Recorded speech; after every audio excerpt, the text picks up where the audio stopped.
ಕನ್ನಡ ಕನ್ನಡಕ್ಕಾಗಿ ಕೈ ಎತ್ತು ನಿನ್ನ ಕೈ ಕಲ್ಪವೃಕ್ಷವಾಗುವುದು ಎನ್ನುವ ಹಾಗೆ ಇವತ್ತು ಕನ್ನಡ ಸಾಹಿತ್ಯ ಪರಿಷತ್ತು ತನ್ನದೇ ಆಗಿರ್ತಕ್ಕಂಥ 109 ವರ್ಷಗಳ ಇತಿಹಾಸವನ್ನ ಹೊಂದಿರತಕ್ಕಂಥದ್ದು. 109 ವರ್ಷಗಳ ಇತಿಹಾಸದಲ್ಲಿ ಕನ್ನಡ ಸಾಹಿತ್ಯ ಪರಿಷತ್ತು ರಾಜ್ಯ ಘಟಕ, ಜಿಲ್ಲಾ ಘಟಕ ಹಾಗೆ ತಾಲೂಕು ಘಟಕದಲ್ಲಿ ತನ್ನದೇ ಆದಂತಹ ಕನ್ನಡದ ಕಾರ್ಯಗಳನ್ನ ಮಾಡ್ತಾ ಬರ್ತಾ ಇದೆ. ಅದರಲ್ಲಿ ಪ್ರಮುಖವಾಗಿ ಪ್ರತಿ ವರ್ಷ ರಾಜ್ಯ ಮಟ್ಟ, ಜಿಲ್ಲಾ ಮಟ್ಟ ಮತ್ತು ತಾಲೂಕು ಮಟ್ಟದಲ್ಲಿ ತನ್ನದೇ ಆಗಿರ್ತಕ್ಕಂಥ ಕನ್ನಡ ಸಾಹಿತ್ಯ ಸಮ್ಮೇಳನವನ್ನ ಮಾಡೋದ್ರ ಮೂಲಕ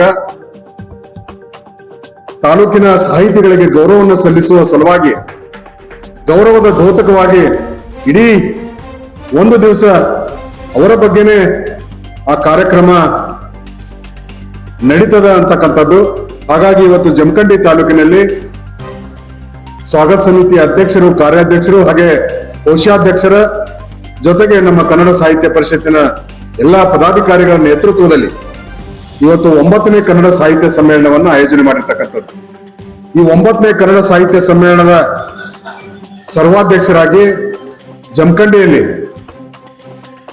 ಬಹಳ ತಮ್ಮದೇ ಆಗಿರ್ತಕ್ಕಂಥ ಗುರುತರ ಜವಾಬ್ದಾರಿಯನ್ನ ಸಮಾಜವನ್ನ ತಿದ್ದುವಲ್ಲಿ ತಮ್ಮದೇ ಆಗಿರ್ತಕ್ಕಂಥ ಬಹುದೊಡ್ಡ ಪಾತ್ರವನ್ನ ನಿರ್ವಹಿಸಿ ಇವತ್ತು ಸಮಾಜಕ್ಕೆ ಮತ್ತು ಸಮಾಜ ಮತ್ತು ದೇಶ ನಮಗೇನು ಕೊಟ್ಟಿದೆ ಅನ್ನುವ ರೀತಿಯಲ್ಲಿ ನಾವು ಸಮಾಜಕ್ಕೆ ಮತ್ತು ದೇಶಕ್ಕೆ ಏನು ಕೊಟ್ಟಿದ್ದೀವಿ ಅಂತಕ್ಕಂಥ ಸಂದೇಶವನ್ನ ನೀಡುವುದರ ಮೂಲಕ ನಮ್ಮ ವೇದಾಂತ ಆಚಾರ್ಯ ಪರಮ ಪೂಜ್ಯ ಶ್ರೀ ಸಹಜಾನಂದ ಅವಧೂತರು ಇವತ್ತು ಸಮ್ಮೇಳನ ಅಧ್ಯಕ್ಷರಾಗಿದ್ದಾರೆ. ಆ ಸಮ್ಮೇಳನ ಅಧ್ಯಕ್ಷರ ನೇತೃತ್ವದಲ್ಲಿ ಕಾರ್ಯಕ್ರಮಗಳು ಬೆಳಗಿನ 7:15ಕ್ಕೆ ಧ್ವಜಾರೋಹಣ ಪ್ರಾರಂಭ ಆಗ್ತದೆ. ಆ ಧ್ವಜಾರೋಹಣ 3 ಧ್ವಜಗಳನ್ನ ಅಲ್ಲಿ ಅನಾವರಣ ಮಾಡ್ತಕ್ಕಂಥದ್ದು ನಾವು ಮಾಡ್ತೀವಿ. ಒಂದು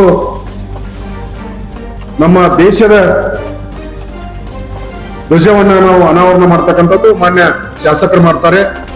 ಜೊತೆಗೆ ಕರ್ನಾಟಕ ಧ್ವಜವನ್ನ ಕೂಡ ನಾವು ಸಾಹಿತ್ಯ ಪರಿಷತ್ತಿನ ಜಿಲ್ಲಾಧ್ಯಕ್ಷರು ಮಾಡ್ತಾರೆ.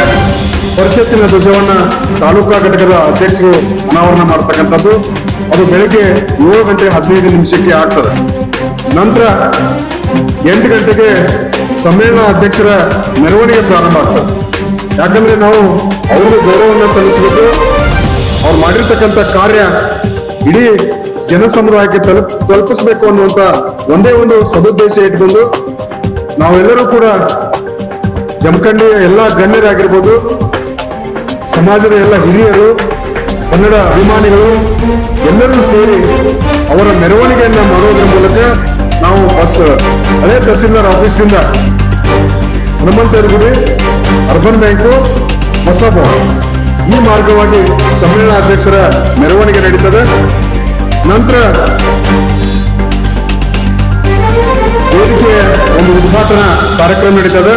ಆ ಉದ್ಘಾಟನಾ ಕಾರ್ಯಕ್ರಮದಲ್ಲಿ ಸಾನ್ನಿಧ್ಯ ಮತ್ತು ಉದ್ಘಾಟನೆಯನ್ನ ಪರಮ ಪೂಜ್ಯ ಶ್ರೀ ಪ್ರಭು ಚನ್ನಬಸವ ಮಹಾಸ್ವಾಮಿಗಳ ಮೋಟಿಗೆ ಮಠ ಅತಿಥಿ ಅವರು ಭಾಗವಹಿಸ್ತಾರೆ. ಅವರು ಮೋಟಿಗೆ ಮಠ ಅತಿಥಿಯಲ್ಲಿರ್ಬೋದು, ಆದ್ರೆ ಅವರು ನಮ್ಮ ಜಮಖಂಡಿಯ ಮೈದೂರು ಗ್ರಾಮದವರು ಮೂಲತಃ. ಹಾಗಾಗಿ ಅವರ